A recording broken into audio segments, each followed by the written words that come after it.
Meanwhile, other groups too express views to the media on the aftermath of the sentencing and execution of Rizana Nafeek.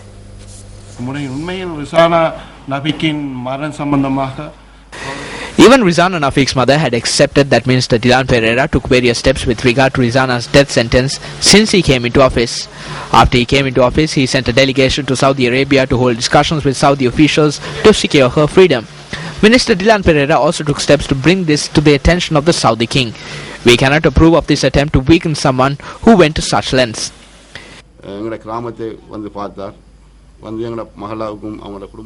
He came to our village as well, and he assisted our mosque and Rizana's family. We pray that we get a minister like him for our district. We pray that he may be protected from the allegations levelled at him by the opposition.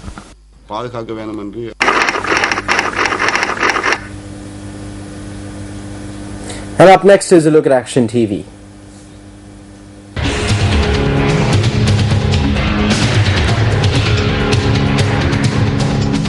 On the 11th of April, the residents of Dunkan Noya in North Tandia engaged in an operation to remove the obstacles they face in securing water for their crops with the support of the chief incumbent of the Vihara in the area. The villagers who rely on the Parnahewa reservoir to nourish their crops called the chief incumbent to the area as well when they attempted to remove these obstacles, considering the fact that when they had attempted to do so on prior occasions, an individual who considers the reservoir to be his private inheritance had used threats and thuggery against them. Although the reservoir has been renovated several times under the irrigation rejuvenation scheme initiated by the Northwestern Province Department of Minor Irrigation, a challenge that is faced by these farmers is the fact that the competent authorities stand on the side of the individual who claims sole ownership of the reservoir when a problem crops up regarding this reservoir. On the 11th of April, when the farmers took steps to repair the broken sections of the reservoir in order to supply water to their farmlands, they were not obstructed by anyone. However, this group was made to come before the Maruila police on Friday. This is because the police considered a complaint lodged by the individual who considers this reservoir to be a private inheritance as both important and one with a foundation. Today we received a somewhat satisfactory response from the police. However, it is not a permanent solution. The police have only confirmed the right of the farmers to secure water for their crops. They have put up a wire fence around the reservoir. As a result, the farmers have been deprived of the right to secure water for their crops from this reservoir and to maintain the reservoir. Back then, when the Mavilaru Anicut was closed, a similar program was followed. This malicious act has now taken on a different face, and the same thing has been done to the Parnahewa reservoir in Dunkunnava. I ask that the authorities act with more responsibility in this case. Given the fact that public funds have been spent on several occasions to renovate this reservoir, is it necessary for the police to provide these farmers with solutions? Minister of Minor Irrigation in the Northwestern Province, this one is over to you.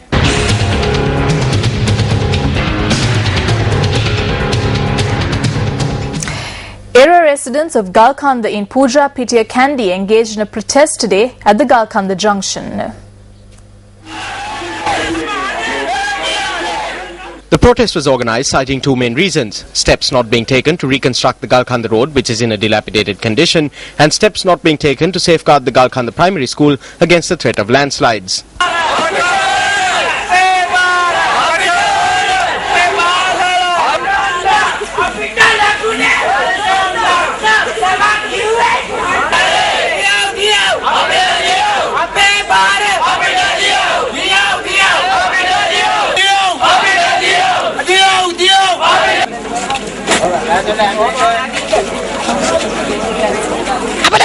When they come to us, they bow their heads to us. However, when we go to meet them, they live in comfort. Don't our children have a right to go to school?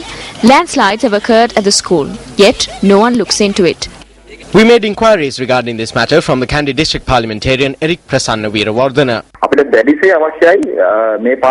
We want to repair this road as soon as possible. In fact, this road is included in the program to carpet rural roads. I believe that these allegations are being levelled by opposition groups.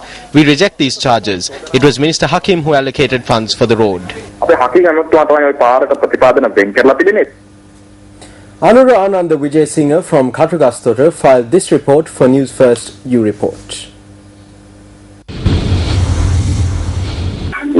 What you see here is the Manikina Special Economic Centre in Kathugasthota. Vegetables brought from all parts of the island are distributed here. However, this economic centre is now in a state of neglect. The drainage systems, the road network, the sewage system and the electricity system have not been maintained.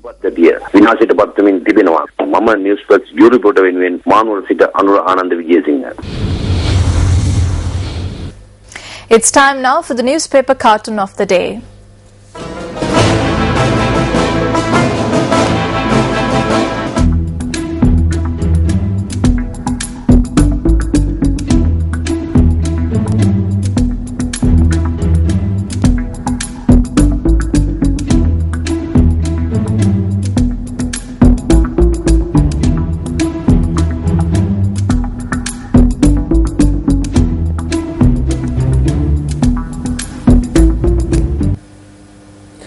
Moving on, India's Supreme Court has paved the way to operationalize the Kudankulam nuclear power plant in South India.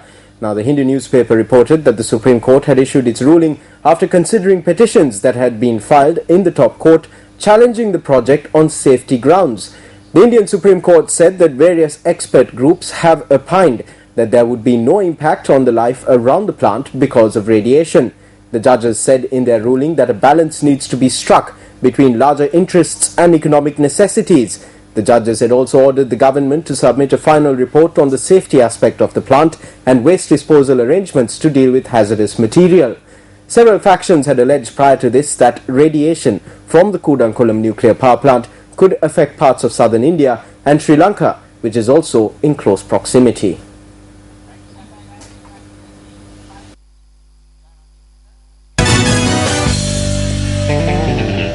In sports news tonight, the Navalapitiya Upcountry Lions won the Inter-Club Rugby Sevens Championship yesterday.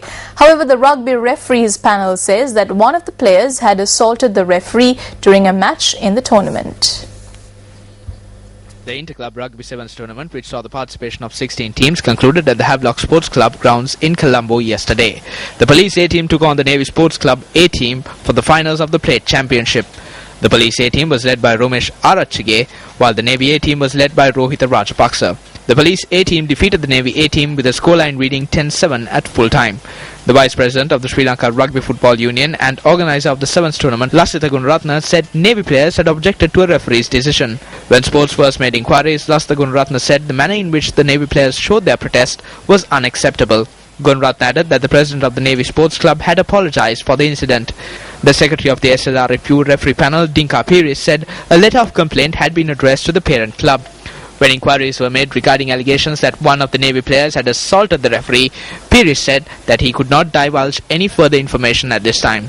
However, when Sports First made inquiries, the chairman of the referee panel, Orville Fernando, confirmed that a Navy player had assaulted the referee.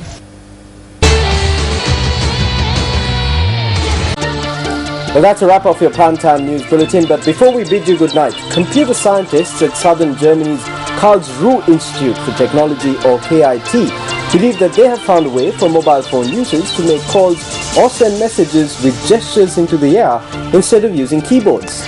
Dubbed air-writing, the technology involves a person writing in the air and a computer reading the motion of the hand, recognizing the letters written in the air. We leave you tonight with footage of this exciting new technology. I'm Nadim Majid. And I'm Mahina Bongzo. Good night.